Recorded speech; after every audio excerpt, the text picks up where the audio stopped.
construct our mountain from the same assets used in literally millions of Scratch projects, the unmistakable contents of the Scratch costume library. Unlike Unity or Unreal, Scratch does not provide you with a built-in physics or 3D rendering engine. There's no state-of-the-art debugger. You can't even pause your scripts. We are forced to program old school. Our experience capped at 30 frames per second on a 480 by 360 pixel stage. But these very restrictions force us to experiment, to think out of the box, to grow as developers as we become masters of all things Scratch. And let's not forget, what we lack in technology, we make up for in community. This fantastic bunch of budding software engineers, building, learning, creating, playing, remixing, as diverse a group of people as the very Scratch assets we now so skillfully attempt to ascend. The act of climbing, in the digital world or in the real world, has certain essential properties that give the game its flavour.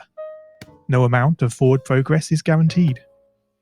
When you start getting over it, you're standing next to a dead tree, which blocks the way to the entire rest of the game. You prod and poke at it, exploring the limits of your reach and strength, trying to find a way up.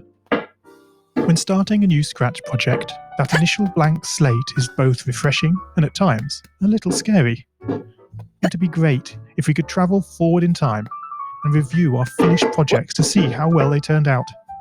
I certainly wish we could. The real draw of coding, what gives it that special zing, is the challenge of accomplishing something you've never done before.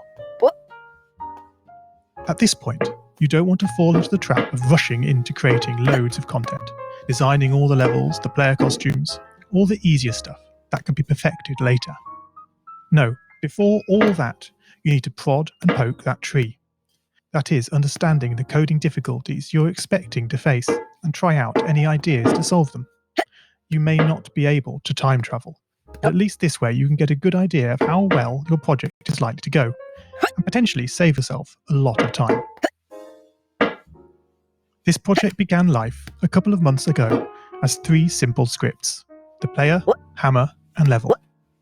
I spent no time on the art, just using ScratchGat and a few rectangles drawn in the sprite editor. The scripts for the player quickly mocked up in a similar fashion to those I teach on my YouTube channel. With the hammer I had to improvise, because I'd never done anything quite like that before. And boy did I prod and poke at those scripts. What I had imagined and the results I was achieving were hard to reconcile.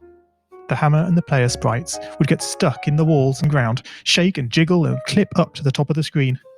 Worst of all, when I tried the bread and butter action of lifting the player up upon the hammer, any tiny movement would throw the player into a crazy up and down motion as if bouncing upon a possessed pogo stick.